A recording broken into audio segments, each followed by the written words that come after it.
Ini sudah saya sampaikan semuanya, kita sikap dulu. Semoga kita berkunjung sini ini sama dengan ziarah pesantren Kanjeng Pangeran Diponegoro, karena ini seorang tokoh ulama yang luar biasa.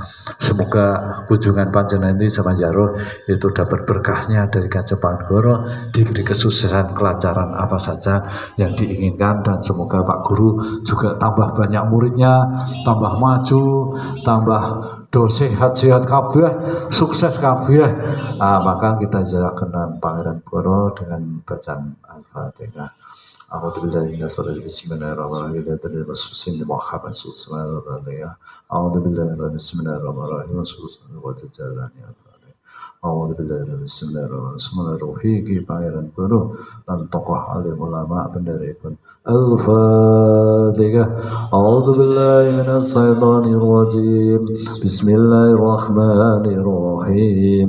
Alhamdulillahirabbil alamin. Arrahmanir rahim. Maliki yaumiddin. Iyyaka na'budu wa iyyaka nasta'in. Ihdinas siratal mustaqim. Siratal ladzina an'amta 'alaihim ghairil maghdubi 'alaihim waladdallin. Rabbi fili wal walidayya amin. Matur nuwun.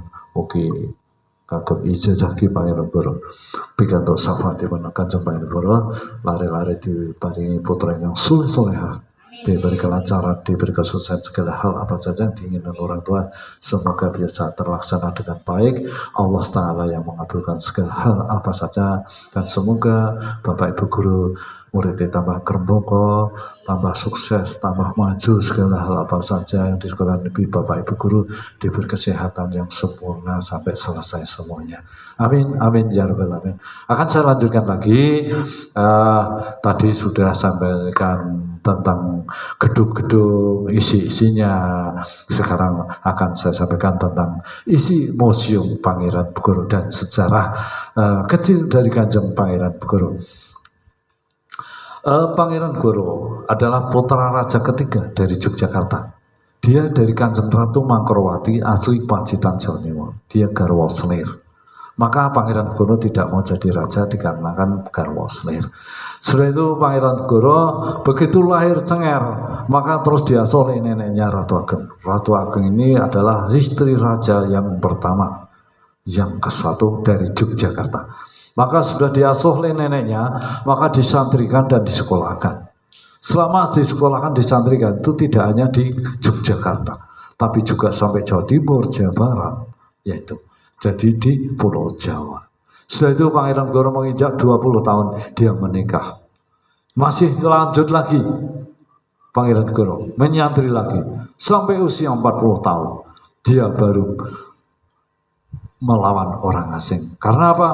Pangeran Diponegoro selama perjalanan nyantri ke sana ke sini itu sambil menyeleksi orang Indonesia yang disiksa oleh orang asing. Maka nyamar, orang asing ini tidak tahu kalau itu seorang putra raja yang nyamar ke sana kemari.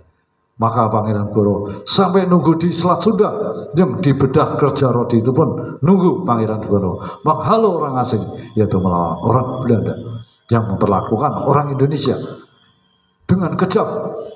Orang Indonesia itu dikerjakan, tidak dikasih makan, tidak dikasih minum, masih dipukul sampai meninggal.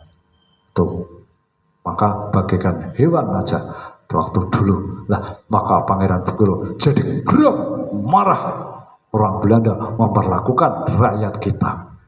Maka Pangeran Diponegoro bagaimana untuk menghalau orang asing ini? Semena-mena sama orang rakyat Indonesia, orang Jawa, dikerjakan tanpa dikasih apa-apa sampai meninggal. Wah, itu pun meninggal hanya diguang di sungai, hanya diguang di itu lubang-lubang aja, tanpa ampun. Itu sudah meninggal, guang itu aja. Kadang baru sakit aja udah disia-siakan. Masya Allah. Itulah jadi Pangeran Diponegoro geram sekali untuk menghalau orang lain. Maka usia 40 tahun Pangeran Diponegoro bergerak melawan orang asing, yaitu dibantu oleh tokoh ulama. Tokoh ulama tidak tangguh-tangguh 200 kurang 1 dari Jawa Timur sampai Jawa Barat. Luar biasa. Maka semuanya semangat. Sudah siap. Maka Pangeran Diponegoro terus bikin surat pernyataan supaya bertanggung jawab semuanya. Pangeran Diponegoro selama mimpin tidak harus bawa pasukan. Jogja sampai Magelang sampai di Tegarjo sampai di mana tidak bawa pasukan. Para tokoh ulama sudah menyiapkan, tinggal komando dari Pangeran Diponegoro.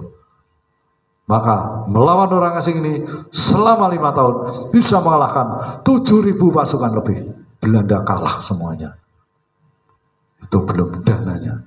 Dananya lebih dari 20 juta gulden bahasa Belanda. Maka orang asing ini kewalahan. Bagaimana untuk melawan Pangeran Diponegoro saja? Kesulitan. Maka diajak berunding Pangeran Diponegoro di ruangan ini. Dari Yogyakarta menuju Magelang dikawal 100 pasukan dan anak istrinya. Naik kuda itu dari Yogyakarta. Sampai di pintu gerbang yang masuk adik-adik itu boleh masuk, tapi nggak boleh bawa senjata. Semuanya masuk. Ternyata Belanda licik di dalam ini sudah menyiapkan lebih dari 200 pasukan Belanda senjata lengkap. Maka semuanya terjebaklah Pangeran Diponegoro dan pasukannya. Yang masuk di sini adalah hanya Pangeran Diponegoro. Inilah ruang tempat perundingan dan penangkapan. Maka dijadikan Museum Sejarah Pangeran Diponegoro di Magelang. Itulah ceritanya awalnya. Maka sudah masuk sini, ya inilah 4 kursi ini peninggalan Belanda. Yang di dalam lemari ini adalah tempat untuk lenggah atau duduk Kanjeng Pangeran Diponegoro. Yang ada cerita guratan kukunya sebelah kanan yang ada tiangnya ini. Nanti kelihatan topel. Yang di tengah di sini Adindal de Kock, Gubernur Belanda. Di sanalah juru bahasanya Mr. Raib, yaitu 4 kursi. Dia diduduki 3 orang ini. Lainnya yang 1 kosong. Nah, inilah kursinya sejak zaman dulu untuk Belanda. Sudah ditangkap dari sini, langsung menuju alun-alun. Dari sini alun-alun pakai kereta kuda. Sampai alun-alun ganti mobil menuju luar kota, yaitu menuju Ungaran, Semarang, Jakarta, sampai di luar Jawa. Perjalanan Pangeran Diponegoro dari Magelang sampai ujung pandang Makassar selama 25 tahun itu ditahan oleh orang Belanda. Yang awal istrinya Retna Ningsih dari Magelang sini sampai di ujung pandang Makassar. Di ujung pandang Makassar itu markasnya Hasanuddin yang sudah dikalahkan oleh Belanda, dan untuk tinggal Belanda untuk nahan Kanjeng Pangeran Diponegoro sampai tiada. Sudah itu Pangeran Diponegoro dirawat oleh istrinya dan dimakam di ujung pandang Makassar. Itu dari lahirnya peperangannya sampai tiada. Sekarang saya akan menyampaikan tentang sejarah Pangeran Diponegoro, yaitu tinggalan yang di sini. Ini jubah yang asli, itu jubah tiruan. Jubah ini yang terbuat dari kain shantung berasal dari Cina. Tingginya 170, lebarnya 120 jubah ini. Ini yang dibawa perang dan untuk bawa berunding di Magelang ini. Ini jubahnya Kanjeng Pangeran Diponegoro. Selama dia perang nggak pakai ini juga. Nah, ini jubahnya. Maka kok bisa sampai sini? Iya. Karena mau berangkat pengasingan, maka ini coba ini dilepas, kasihkan Raden Mas Jonet yang ikut serta ke Magelang. Maka terus dibawa pulang ke Jogja, maka sejarah dibawa ke sini lagi. Nah, ini lukisan Pangeran Diponegoro usia 35 tahun. Nah, ini bang melukis Mr. Jonet dari Belanda. Ya, lainnya itu lukisan Hendro Jasmoro. Pangeran Diponegoro sedang naik kudanya Ki Gentayu. Itu dilukiskan sedang nyebrang Sungai Perogo karena pernah bertapa di tengah Sungai Perogo yang tidak pernah kena Sungai Perogo. Jadi air sebesar itu bisa nyilak jadi 2. Akhirnya berbentuk pulau lebar sekali di sebelah utara jembatan Perogo bawah itu. Nah, jadi desa di bawah desa Metesek. Nah, itulah. Terus itu pasukannya berada di desa Metesek, kudanya juga digencang di desa Metesek. Maka di Metesek itu ada namanya wisata Mantiasih. Nah, itu karena apa? Di situ di tembok itu ada judul nama-nama kota Magelang. Judulnya dari awal kota Magelang. Dan di situ juga ada monumen lumpang yang untuk minum kudanya Pangeran Diponegoro.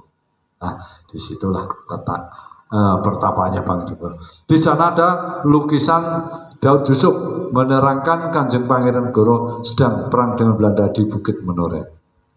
Bawahnya lagi ada kitab Takhrib yang berisi siasat perang dan hukum Islam. Itu kitabnya Kanjeng Pangeran Bugoro selagi di Yogyakarta di Tegarejo. Yang menulis Kiai Nur Imam, penerjemahnya Kiai Pelangi dari Sleman Yogyakarta semuanya. Nah, ini ada balik-balik tempat sholat Pangeran Bugoro seperti tempat tidur. Itu adalah waktu nyantri Kiai Haji Muhammad Syafi'i di Desa Brangkal, Kecamatan Gombong, Kebumen, Jawa Tengah. Waktu dulu nyantri dengan Kiai Haji Muhammad Syafi'i. Ya, itu tempat sholat spesial Kanjeng Pangeran Diponegoro. Lainnya di sana itu ada cangkir poci kendi, itu milik Pangeran Diponegoro selagi di Gua Selarong, Bantul, Yogyakarta. Nanti bisa melihat, bisa keliling, bisa foto sana boleh, foto sini boleh, sama di jubahnya di sini pun boleh, tidak dilarang. Monggo, nanti ambil kenangan ya, boleh silakan. Di sana itu ada lemari kecil, isinya cangkir poci kendi. Itu adalah selagi di Gua Selarong, Bantul, Yogyakarta. Cangkir itu ada tujuh minuman, air putih mentah matang, kopi, teh, jahe, dengan daun darusam. Jadi ada 7 macam minuman. Kalau hari tertentu Kanjeng Pangeran Diponegoro minumnya seperti itu. Poci yang sekecil itu hanya sekian ini. Ini kalau Pangeran Goro sedang mendatangkan tokoh ulama bisa mencapai 25 cangkir, tidak hanya 10 cangkir. 10 cangkir pun kalau orang biasa nggak muat, nggak nyampe, mungkin 5 cangkir. Itu pun kalau bisa, kalau nggak bisa 2 cangkir. Itu pun kalau bisa, kalau nggak bisa 1 cangkir kecil mungkin ya isinya. Nah, itu istimewanya seperti itu, masih mengandung berkah luar biasa. Lah, yang di sana paling bawah kendi itu juga luar biasa, selalu dibawa perang. Itu juga bisa untuk minum lebih dari 100 pasukan. Hanya sekecil itu aja, luar biasa. Ya, semoga itulah dapat berkah dari Kanjeng Pangeran Goro. Di sini tuh banyak yang punya keyakinan, Bapak Ibu Guru. Banyak yang berdoa di sini. Karena tahu sini, Pangeran Goro ada lenggah di sini. Kadang kita di Bresani nggak tahu.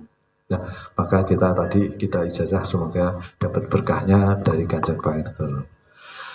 Ya, begitulah yang bisa saya sampaikan tentang isi-isi tentang Museum Diponegoro. Bila ada kekeliruan saya dalam penyampaiannya pada Bapak Ibu Guru, murid, saya mohon maaf sebesar-besarnya. Semoga Bapak Ibu Guru ditambah ngeremboko, banyak muridnya tambah maju, tambah jaya, dan murid-murid semoga jadi anak yang soleh-soleha, jadi diberi keselamatan di mana saja dan diberi kesuksesan segala apa saja, apa yang diinginkan orang tua bisa terlaksana dengan lancar. Demikian saya sampaikan dengan panjenengan. Bila kekurangan saya mohon maaf sebesar-besarnya. Saya akhiri ihdinas siratal mustaqim. Wassalamualaikum warahmatullahi wabarakatuh. Semoga nanti dalam perjalanan diberi keselamatan sampai dalamnya masing-masing. Lain kali rawuh mriki masih keadaan sehat dan utuh. Semoga jadi orang yang sukses semuanya. Matur nuwun. Monggo nek ajeng